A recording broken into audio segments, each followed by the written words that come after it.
Welcome back. Today, we're going to be exploring Assassin's Creed Origins and human origins. Assassin's Creed Origins is a reimagining of the franchise. It gives us a glimpse into the earliest emergence and origins of the Assassin's Brotherhood. Surprisingly, this origin story also relates well to another ancient Near Eastern origin story, namely the Genesis account in the Bible.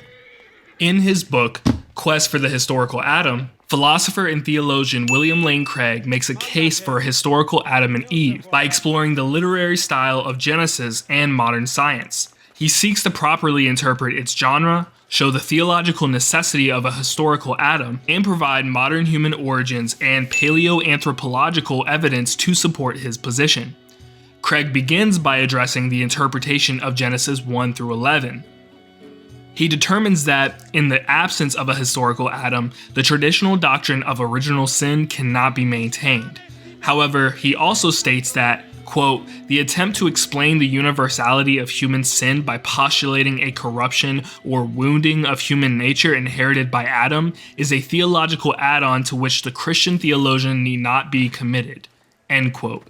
Comparing the results of Old Testament scholars and textual critics, Genesis 1 through 11 exhibits the features of the folklorist genre of myth, sometimes fantastic but untroubled by inconsistencies. For example, the Pentateuchal author does not seem to have written the Table of Nations genealogy as a straightforward historical account. However, specialists do not take myth to mean falsehood. C. John Collins, for example, describes Genesis 1 as exalted prose. Logically, a myth could also center around one deity. Monotheistic myths can exist. We see myth used throughout the ancient Near East, with the most famous example being the Epic of Gilgamesh. Yet none of the 5 Sumerian poems about Gilgamesh contains the flood story, nor did the early versions of the Gilgamesh epic. As A.R. George notes, quote, one wonders if the Genesis flood narrative is borrowed from the Gilgamesh epic, why Gilgamesh is not mentioned somewhere in Genesis, end quote. By 1600 BC, a story of origins had already originated in Mesopotamia that bore a striking resemblance to Genesis as it now stands. This makes it unlikely that the Genesis account was simply stitched together by a later editor who combined 2 independent Hebrew versions of origins, such as the J and P sources.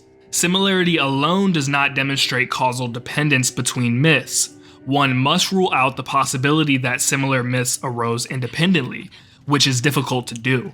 Because of these differences, Craig concludes that Genesis 1 through 11 is mytho-history, a unique blend of real historical events and locations interwoven with fantastical elements to convey theological truth distinct from other ancient Near Eastern myths.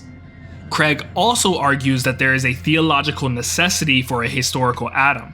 Despite varying theological interpretations, all biblical texts concur that Adam was a historical person, the first human being created by God.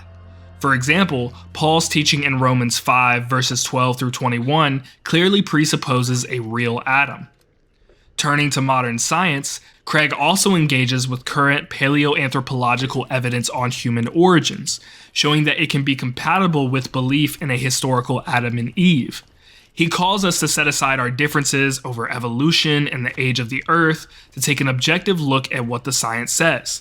While connections exist between various hominid remains, establishing exact lines of dependence between forms is difficult and controversial.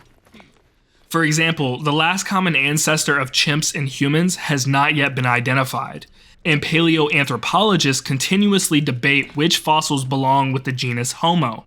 However, the evidence indicates that human beings emerged sometime between the lower and middle Paleolithic based on brain size, tool use, and artist activity.